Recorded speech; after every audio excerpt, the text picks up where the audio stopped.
Magandang araw po sa inyong lahat. Ako po si Dr.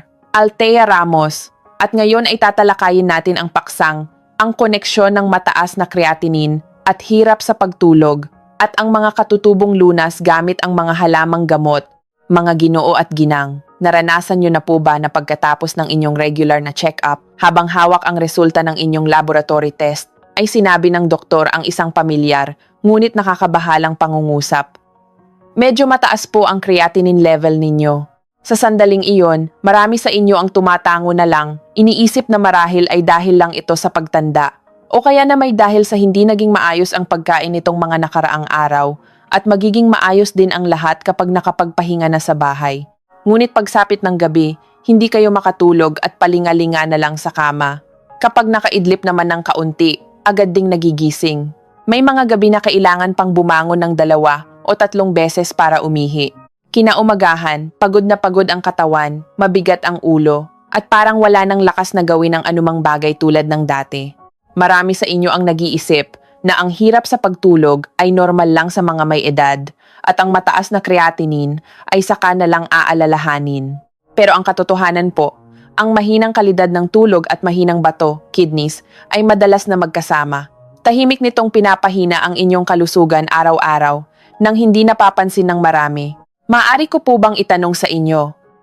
Sa mga nanonood po ng video na ito, saang probinsya po kayo kasalukuyang nakatira at ilang taon na po kayo? Maaari po kayong mag-iwan ng komento gamit ang format na ito. Halimbawa, Pampanga 63 o Cebu 58. Babasahin ko po ang bawat komento ninyo dahil ang bawat numero ng edad at bawat lugar ay kumakatawan sa isang natatanging kwento ng kalusugan. At ang mga ibabahagi ninyong ito ang tutulong sa akin na mas maunawaan kayo para makagawa ng mga video na mas akma sa inyong mga pangangailangan. Mga minamahal ko, ang nakababahala ay kapag ang mga bato ay napilitang magtrabaho ng sobra sa loob ng mahabang panahon, hindi na nakakapagpahinga ng tama ang katawan. Kapag hindi malalim ang tulog, nanghihina ang katawan, bumabagsak ang diwa at hindi namamalayan, nagsusunuran na ang iba't ibang sakit. Ngunit ang magandang balita po, mayroon pa ring paraan. At ang paraang ito ay wala sa mga sleeping pills o sa mga mamahaling gamot o komplikadong interbensyon. Sa katunayan, sa ating paligid, may mga pamilyar, mura, at madaling hanapin na mga pinakuluang dahon na matagal nang ginagamit ng ating mga ninuno. Kung gagamitin sa tamang paraan, ang mga pinakuluang dahong ito ay makakatulong sa dahan-dahang paglilinis ng mga bato, pagsuporta sa pagpapababa ng creatinine, at higit sa lahat, tulungan kayong makatulog ng mas mahimbing sa natural na paraan. Sa video na ito, ibabahagi ko sa inyo ang 6 na uri ng mga katutubong pinakuluang dahon. Bawat isa ay may kanya-kanyang benepisyo. Mayroong tumutulong sa pag-detox ng bato sa umaga, mayroong nagpapalamig ng katawan, at mayroon ding tumutulong na pakalmahin ang isip para mas madaling makatulog sa gabi. At lalo na, sa huling bahagi ng video, ibubunyag ko ang isang uri ng pinakuluang dahon na pinagkakatiwalaan ng maraming nakatatanda na hindi lang mabuti para sa bato, kundi tumutulong din para sa mahimbing na tulog nang hindi nagiging dependent dito. Ito ang uri ng pinakuluang dahon na hinding-hindi nyo dapat palampasin kung kayo ay parehong nag-aalala sa creatinine at nahihirapan dahil sa insomnia. Kaya't manood po kayo hanggang sa dulo ng video para hindi mapalampas ang mahalagang bahaging ito. Kung sa tingin nyo ay kapaki-pakinabang ang ating paksa ngayon, inaanyayahan ko po kayong mag-subscribe sa channel, pindutin ang like button, at i-on ang notification bell para araw-araw. Sama-sama tayong matuto ng isang maliit na paraan na makakatulong sa pagpapabuti ng ating kalusugan sa pangmatagalang paraan. At ngayon, sabay-sabay nating alamin kung bakit ang mataas na creatinine ay madaling magdulot ng insomnia sa mga nakatatanda at kung ano ang pinakanatural at ligtas na paraan para ayusin ito. Mga minamahal ko, bago natin talakayin ang 6 na uri ng katutubong pinakuluang dahon, nais ko munang huminto sandali para ipaliwanag ang isang napakahalagang bagay. Dahil kapag naunawaan ninyo ang ugat ng problema, malalaman ninyo kung bakit kayo nahihirapang matulog at kung bakit ang pag-aalaga sa bato ay nakakatulong para sa mas masarap na tulog. Marami pa rin sa inyo ang nag-iisip, ano naman ang kinalaman ng mataas na creatinine sa pagtulog? Kapag mahina ang bato, nanghihina lang ang katawan, pero ang hirap sa pagtulog ay marahil dahil lang sa katandaan. Ngunit sa katotohanan, ang ating mga bato at ang ating tulog ay mas magkaugnay kaysa sa ating inaakala. Ang creatinine, para mas madaling intindihin, ay isang dumi na nililikha ng ating katawan araw-araw kapag gumagalaw ang ating mga kalamnan.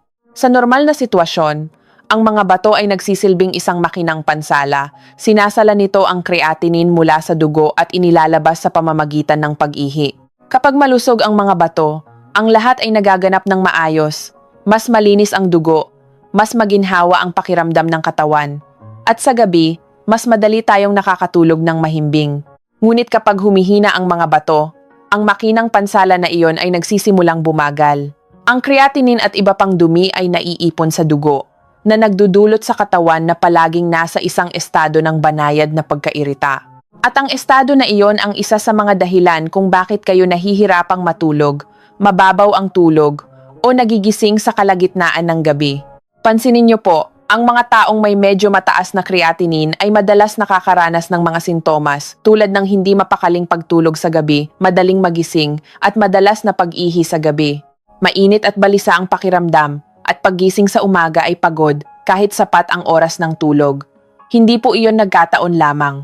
Bukod pa rito, kapag ang mga bato ay labis na nagtatrabaho, naapektuhan din ang nervous system.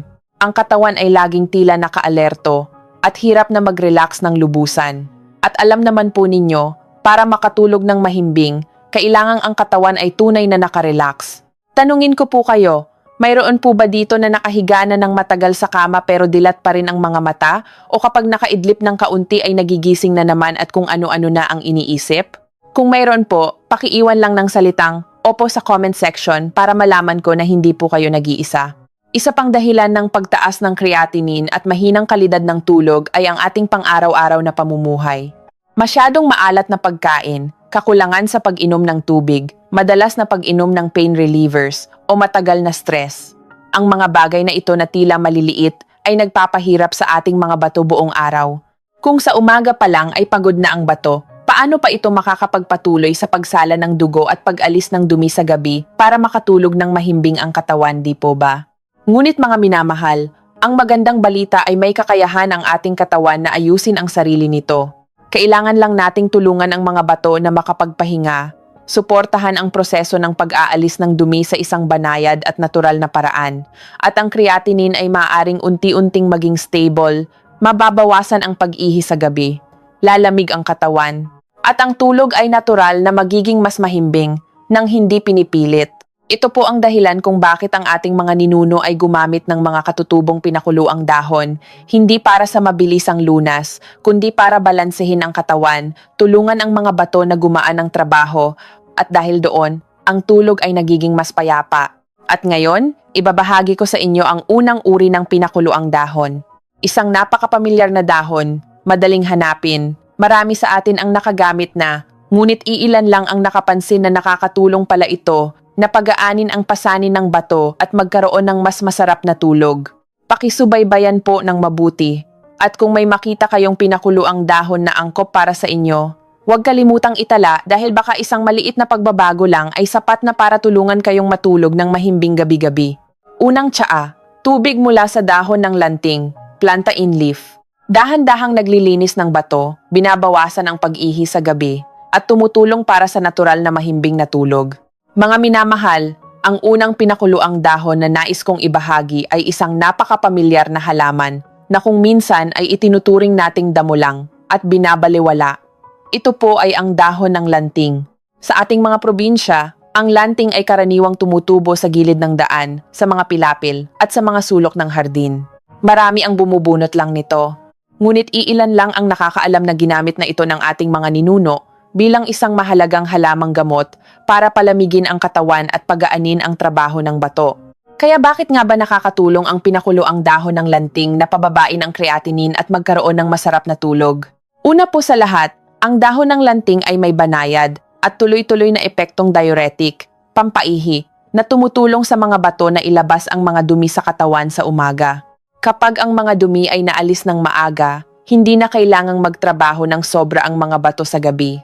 Dahil dito, maraming gumagamit ng pinakuluang dahon ng lanting ang napansin na unti-unting nababawasan ang kanilang pag-ihi sa gabi, nagiging mas payapa ang kanilang tulog at hindi na madalas magising.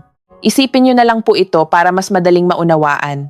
Ang bato ay parang isang water filter. Kung sa umaga ay tinutulungan nating maalis ang mga latak sa filter, sa gabi ay mas tahimik itong gagana, walang ingay, walang panginginig. At kapag tahimik ang takbo ng bato, mas madaling nakakapag-relax ang katawan para makatulog ng mahimbing. Hindi lang iyon, ang dahon ng lanting ay mayroon ding katangiang nagpapalamig na tumutulong na pakalmahin ang pakiramdam ng init at pagkabalisa sa loob ng katawan, isang dahilan kung bakit maraming nakatatanda ang hindi mapakali sa kama at hindi makatulog. Ang mga madalas makaramdam ng init sa katawan, tuyong bibig, at hindi mapakaling pagtulog sa gabi, kapag gumamit ng pinakuluang dahon ng lanting ay mapapansin ang malaking ginhawa. Ang isa pang magandang katangian nito ay kahit ito'y pampaihi, hindi ito nagdudulot ng panghihina ng katawan, kung tama ang dami. Hindi tulad ng ilang malalakas na gamot na diuretic, ang lanting ay dahan-dahan at tuloy-tuloy na tumutulong sa pag-ihi kaya't angkop ito para sa mga nakatatanda. Ang paggamit nito ay napakasimple. Kumuha ng isang dakot ng sariwang dahon ng lanting, hugasan, at pakuluan sa halos 1 litrong tubig. Hayaang kumulo ng mahina sa loob ng 10,000 minuto, palamigin ng bahagya, at inumin sa buong araw. Inumin po ito sa umaga at hapon, at iwasang uminom malapit sa oras ng pagtulog para maiwasan ang pag-ihi sa gabi. Marami ang nagsabi na pagkatapos ng maikling panahon ng regular na pag-inom nito, napansin nilang mas kaunti na ang beses na kailangan nilang bumangon para umihi sa gabi. Gumaan ang kanilang pakiramdam at mas mahimbing at hindi na magulo ang kanilang tulog. Isipin niyo po, sa gabi, hihiga kayo ng walang pakiramdam ng kabigatan sa tiyan at hindi na mag-aalala na magigising ng maraming beses. Ang tulog ay darating ng natural at payapa nang hindi nangangailangan ng gamot. Iyan po ang layunin ng pinakuluang dahon ng lanting. Tulungan ang bato na gumaan ang trabaho para makapagpahinga ng tama ang katawan. Isang paalala po, sa mga may mababang presyon ng dugo o umiinom ng gamot na diuretic, gumamit lamang ng katamtamang dami at kung mayroon kayong partikular na kondisyong medikal, kumonsulta muna sa inyong doktor bago ito inumin ng regular. Mga kaibigan, nais ko pong magtanong, sa mga nanonood po ng video na ito, mayroon na po bang nakainom ng pinakuluang dahon ng lanting o nakapagluto nito bilang gulay? Kung oo, pakiiwan po ng numerong 1 sa comment section para malaman ko na kasama ko pa rin kayo hanggang sa bahaging ito. Kung hindi pa ninyo nasubukan, nagulat po ba kayo na ang isang halaman na tumutubo lang sa tabi-tabi ay makakatulong pala na pagaanin ang pasanin ng bato at magkaroon ng masarap na tulog? Ibahagi po ang inyong saloobin dahil baka ang inyong kwento ay magbigay ng pag-asa sa marami pang iba na nag-aalala dahil sa mataas na creatinine at hirap sa pagtulog. At ngayon, dadako na tayo sa pangalawang tsaa. Isang uri ng pinakuluang dahon na pamilyar sa ating hapagkainan na tumutulong magpalamig ng atay, sumusuporta sa bato, at nagpapadali ng pagtulog sa gabi. Ikalawang tsaa, tubig mula sa dahon ng mulberry. Nagpapalamig ng atay, sumusuporta sa pagpapababa ng creatinine, tumutulong sa madaling pagtulog at mas mahimbing na pahinga. Mga minamahal, ang pangalawang pinakuluang dahon na ibabahagi ko ay napakapamilyar at bahagi ng alaala ng marami, lalo na sa mga lumaki sa probinsya. Ito po ay ang dahon ng mulberry. Noon, kapag binanggit ang puno ng mulberry, naiisip natin ang mga silkworm, ang bakuran at mga malilim na hapon. Ngunit iilan lang ang nakakaalam na ang dahon nito ay hindi lang para sa mga silkworm, kundi isang mahalagang katutubong lunas na ginagamit ng ating mga ninuno para palamigin ang atay, pagaanin ang trabaho ng bato, at tulungan tayong makatulog ng masarap. Bakit nga ba nakakatulong ang pinakuluang dahon ng mulberry sa pagpapababa ng creatinine at pagpapabuti ng tulog?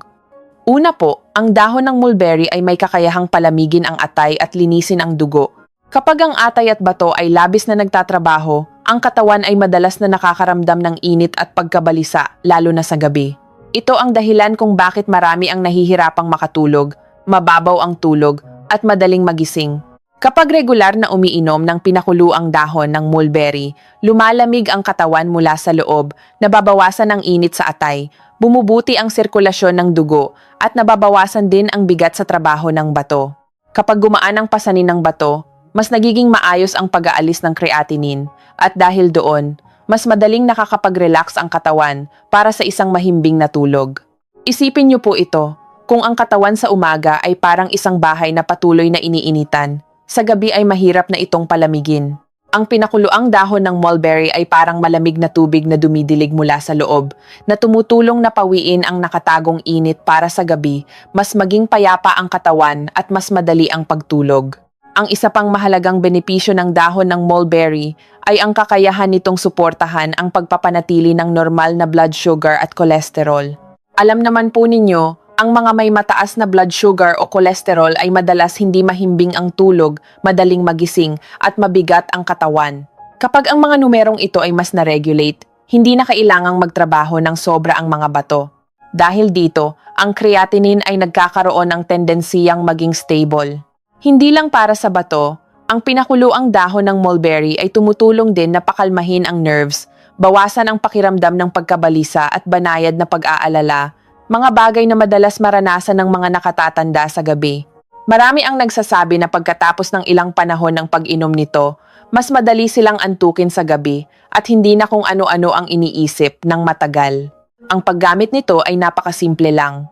Kumuha ng mga bata o katamtamang gulang na dahon ng mulberry, hugasan, at patuyuin sa araw o gamitin ng sariwa. Kumuha ng isang maliit na dakot at ibabad sa mainit na tubig na parang nagtitimpla ng tsaa. Inumin ito ng maligamgam sa umaga o maaga sa gabi. Iwasan lang uminom ng masyadong gabi na. Ang lasa nito ay banayad, medyo matamis sa dulo, at madaling inumin. Isipin niyo po, pagkatapos ng hapunan, habang humihigop kayo ng mainit na tsaa ng dahon ng mulberry, unti-unting kumakalma ang inyong katawan, nababawasan ang init, at gumagaan ang inyong isip. Kapag humiga na sa kama, ang tulog ay darating ng natural, nang walang hirap at walang gamot. Paalala po, ang mga may mababang presyon ng dugo o umiinom ng gamot para sa ibang kondisyon ay dapat katamtaman lang ang inumin at huwag masyadong matapang o marami sa isang araw. Mga kaibigan, tanong ko lang po, sa mga nanonood, mayroon po ba sa inyong hardin na puno ng mulberry? Kung mayroon, pakiiwan po ng numerong 2 sa comment section para malaman ko na kasama ko pa rin kayo. Kung hindi pa kayo nakakainom nito, nagulat ba kayo na ang isang pamilyar na dahon ay makakatulong pala na pagaanin ang pasanin ng bato at magkaroon ng mas payapang tulog? At ngayon, dadako na tayo sa pangatlong tsaa, isang napakapamilyar na dahon na marami sa atin ang umiinom pero hindi sigurado kung tama ang paraan para maging mabuti ito sa bato at sa tulog. Ikatlong tsaa, tubig mula sa dahon ng dapdap, Erythrina variegata. Pinapakalma ang nerves, tumutulong para sa mahimbing na tulog, at sumusuporta sa pagpapahinga ng bato sa gabi. Mga minamahal, ang ikatlong pinakuluang dahon na ibabahagi ko ay napakapamilyar sa ating katutubong pamumuhay, lalo na sa mga lumaki sa probinsya. Ito po ay ang dahon ng dapdap. Noon, ang ating mga ninuno ay nagtatanim ng puno ng dapdap sa paligid ng bahay at hardin. Hindi lang para gawing bakod o pansilong, ang dahon nito ay ginagamit din bilang isang natural na pampakalma na tumutulong sa mga nakatatanda na makatulog ng mas madali at mas mahimbing nang hindi kailangan ng sleeping pills. Bakit nga ba nakakatulong ang pinakuluang dahon ng dapdap sa pagtulog at sa hindi direktang paraan sa pagpapahinga ng mga bato? Alam naman po ninyo, kapag stress ang katawan at hindi mapakali ang isip, napakahirap makatulog ng mahimbing.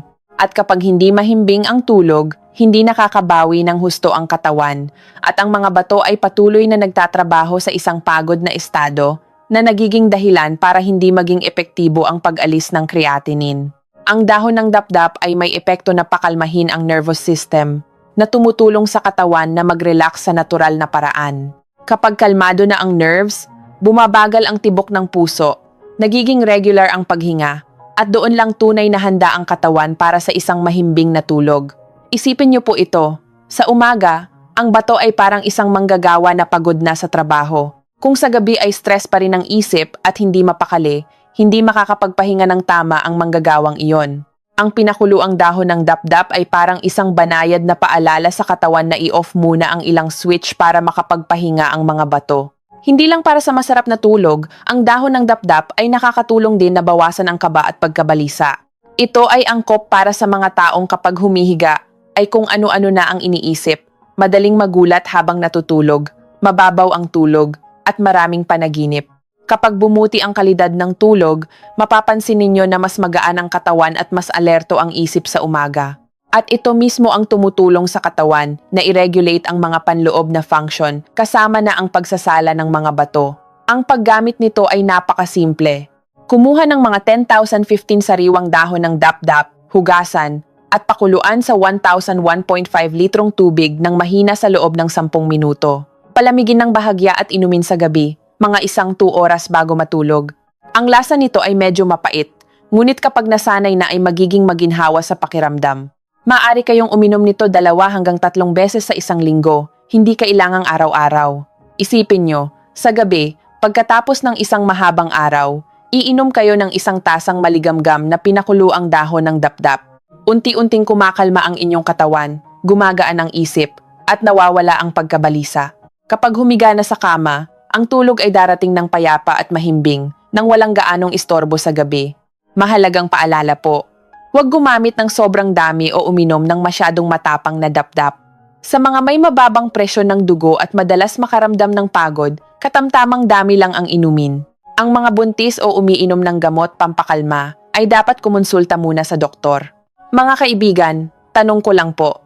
Sa mga nanonood, mayroon na po bang nakainom ng pinakuluang dahon ng dap-dap para makatulog ng mas madali? Kung oo, pakiiwan po ng numerong 3 sa comment section para malaman ko na kasama ko pa rin kayo. Kung hindi pa, nagulat ba kayo na ang isang pamilyar na dahon sa paligid ng bahay ay makakatulong pala para sa mahimbing na tulog ng hindi kailangan ng gamot? At ngayon, dadako na tayo sa pang-4 na tsaa.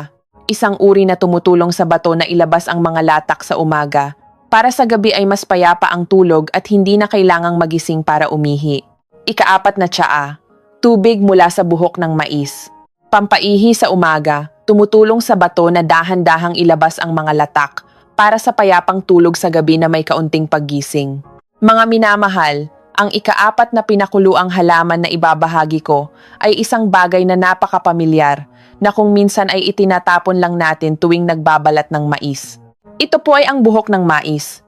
Mula pa noong unang panahon, ginamit na ng ating mga ninuno ang pinakuluang buhok ng mais bilang pang-araw-araw na inumin para palamigin ang katawan, bilang pampaihi, at para pagaanin ang trabaho ng bato. Ngunit ang hindi napapansin ng marami ay ang tamang pag-inom nito ay nakakatulong din para sa mas masarap na tulog, lalo na sa mga madalas umihi sa gabi at hindi mapakali. Bakit nga ba ganito ang epekto nito? Alam naman po ninyo, isa sa mga dahilan kung bakit ang mga nakatatanda ay nahihirapang matulog o nagigising sa gabi ay dahil masyadong maraming trabaho ang bato sa gabi. Ang mga latak at dumi na hindi na ilabas sa umaga ay naiipon at kailangang ilabas sa gabi, kaya napipilitan ang katawan na magising para umihi ng maraming beses. Ang buhok ng mais ay may banayad at tuloy-tuloy na epektong diuretic sa umaga. Kapag ininom sa tamang oras, tinutulungan nito ang katawan na ilabas ang sobrang tubig at mga latak ng maaga. Dahil dito, sa gabi, hindi na gaanong mabigat ang trabaho ng bato at kitang-kita ang pagbawas ng pag-ihi sa gabi. Isipin niyo po ito. Kung sa umaga ay nilinis mo ng maayos ang bahay, sa gabi ay makakapagpahinga ka ng payapa. Pero kung sa umaga ay hinayaan mong magulo, sa gabi ay kailangan mo pang bumangon para maglinis. Ang buhok ng mais ay ang paraan para tulungan ang bato na maglinis sa umaga para sa gabi, ang katawan ay makakatulog ng mahimbing. Hindi lang pampaihi, ang buhok ng mais ay mayroon ding katangiang nagpapalamig na tumutulong na pakalmahin ang pakiramdam ng init at pagkabalisa na madalas maranasan ng mga may medyo mataas na creatinine. Kapag mas malamig ang katawan at mas stable ang presyon ng dugo, mas madali ring dumating ang tulog. Ang isa pang magandang katangian nito ay banayad ito at madaling inumin, angkop para sa maraming nakatatanda. Hindi tulad ng ibang malalakas na pampaihi na madaling magdulot ng pagod.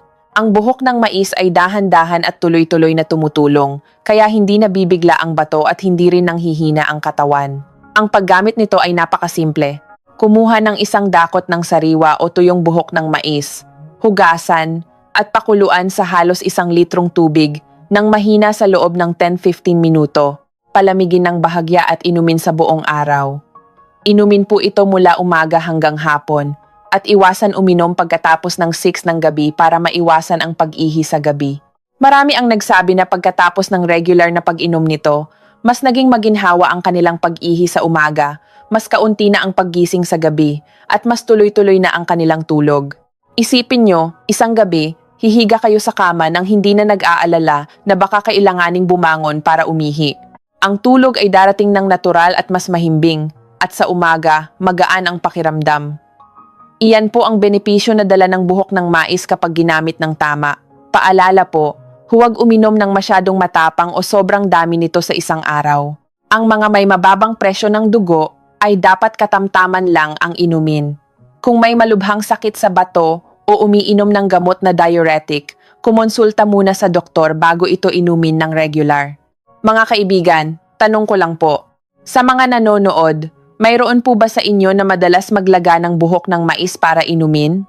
Kung oo, pakiiwan po ng numerong 4 sa comment section para malaman ko na kasama ko pa rin kayo hanggang sa bahaging ito. At ngayon, dadako na tayo sa panglimang tsaa.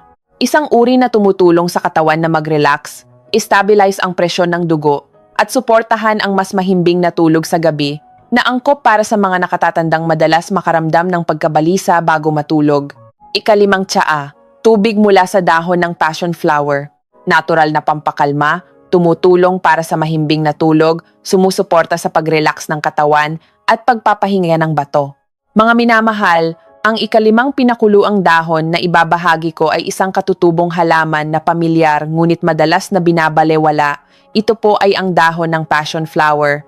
Sa maraming lugar sa probinsya, ang halamang ito ay tumutubo lang sa mga bakod at gilid-gilid. Ngunit sa katutubong medisina, matagal na itong ginagamit para pakalmahin ang isip at tulungan tayong makatulog ng mahimbing, lalo na para sa mga nakatatandang hirap matulog, mababaw ang tulog, at madaling magising. Bakit nga ba nakakatulong ang pinakuluang dahon ng passion flower para sa mas mahimbing na tulog at, sa hindi direktang paraan, sa kalusugan ng bato? Alam naman po ninyo, isa sa mga dahilan kung bakit mahirap stabilize ang creatinine ay hindi lang dahil sa bato kundi dahil din sa matagal na stress. Ang kakulangan sa tulog at hindi mahimbing na pagtulog ay pumipigil sa katawan na makabawi. Ang mga internal organs, kasama na ang bato, ay hindi nakakapagpahinga ng tama. Ang dahon ng passion flower ay may epekto na pakalmahin ang central nervous system, na tumutulong na bawasan ang pagkabalisa, pag-aalala, at mga kung ano-anong iniisip bago matulog. Kapag hindi na gaanong stress ang isip, bumabagal ang tibok ng puso, nagiging regular ang paghinga, at doon lang tunay na handa ang katawan para sa isang mahimbing na tulog. Isipin niyo po ito. Kung sa gabi ay walang tigil ang takbo ng isip, ang bato ay napipilitan ding magtrabaho sa isang state of stress. Sa kabaligtaran, kapag ang katawan ay lubos na nakarelax, nakakapagpahinga ang bato, at ang proseso ng pagsala at pag-regulate sa loob ay nagiging mas banayad. Hindi lang para sa masarap na tulog, ang dahon ng passion flower ay nakakatulong din na bawasan ang pakiramdam ng kaba at pagkabalisa na madalas maranasan ng ilan. Iyong tipong kapag hihiga ay bumibilis ang tibok ng puso, madaling magulat habang natutulog, maraming panaginip, at pagod sa umaga. Kapag regular na umiinom nito, marami ang nakapansin na mas tuloy-tuloy ang kanilang tulog sa gabi, mas kaunti ang panaginip, at mas maginhawa ang pakiramdam sa umaga.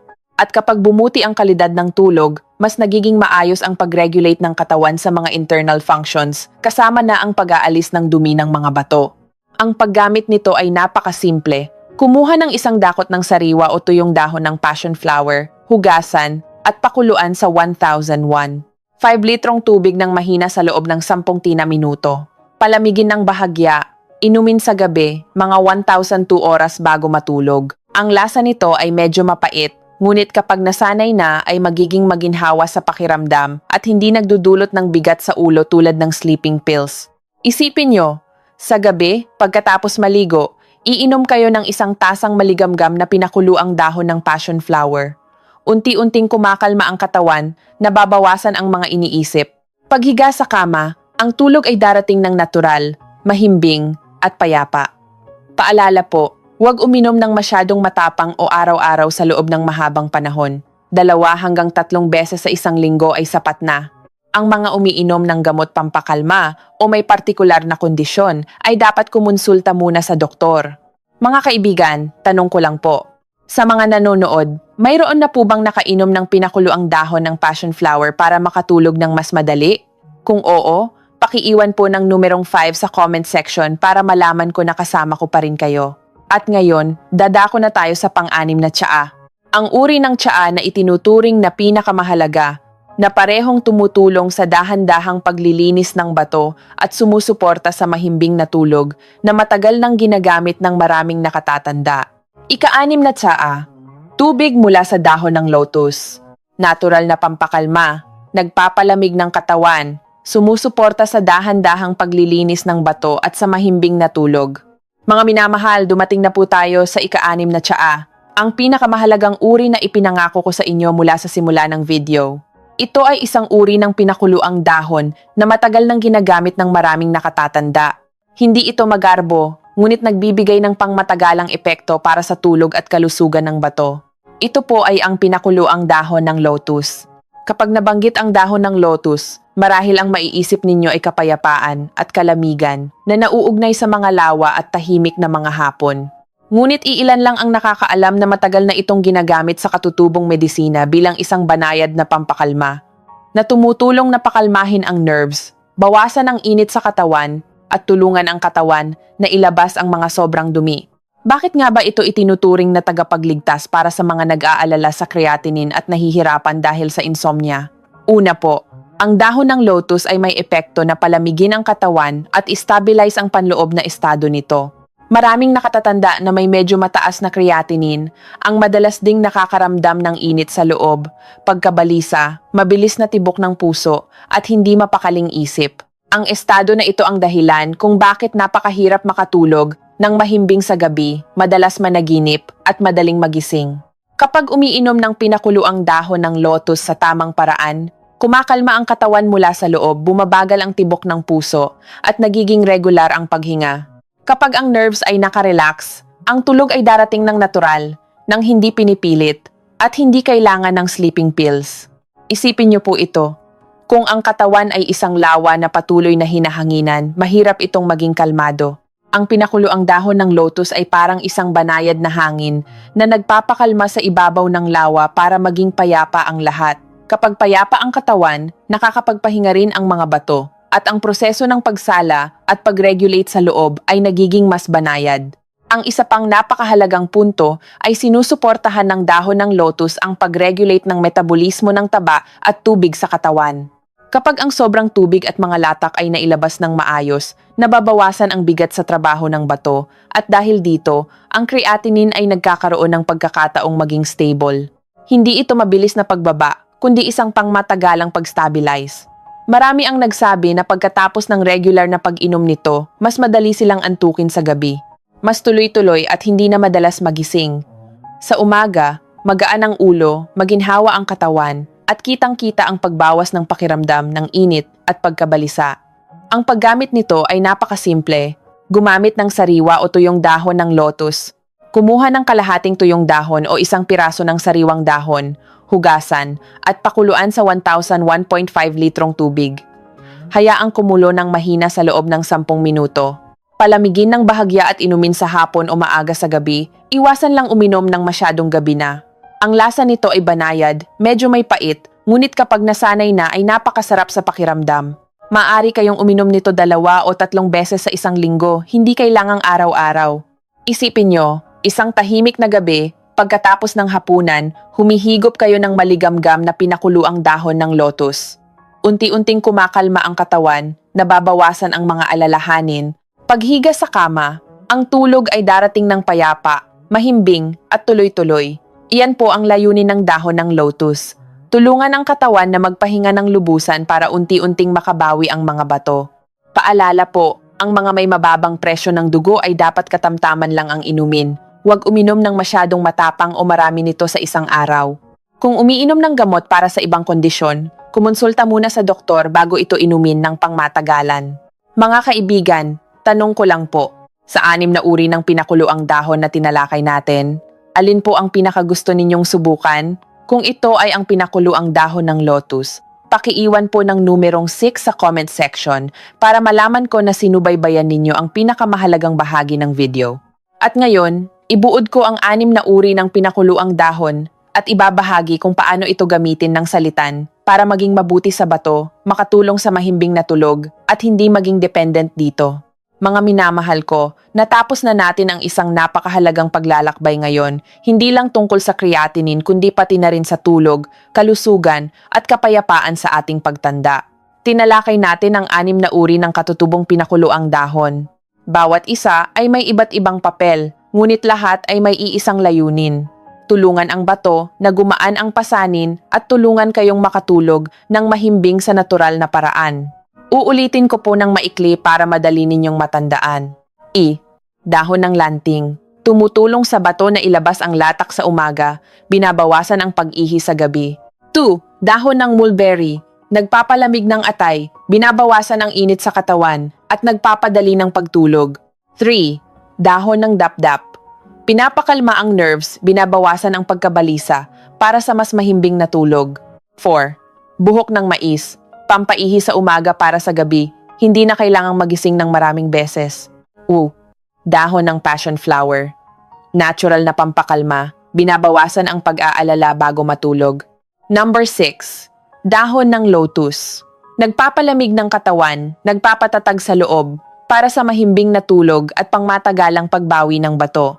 Nakita niyo po, para alagaan ang bato at ang tulog, hindi kailangang magsimula sa mga malalaki o magagastos na bagay. Minsan, isang tasa lang ng tamang pinakuluang dahon, isang maliit ngunit regular na gawain, ay sapat na para unti-unting bumuti ang kalagayan ng katawan. Ang pinakamahalagang bagay na nais kong tandaan ninyo ngayon ay huwag gamitin lahat ng sabay-sabay. Pumili ng isa o dalawang uri na pinakaangkop sa inyong kondisyon. Gamitin ang salitan, pakinggan ang inyong katawan, at maging matiyaga. Mga minamahal, ang pagtanda ay hindi panahon para pabayaan ang kalusugan. Ang makatulog ng mahimbing at magising na magaan ang pakiramdam nang hindi nag-aalala sa pag-ihi sa gabi o sa mga resulta ng test, iyan po ang kalidad ng buhay.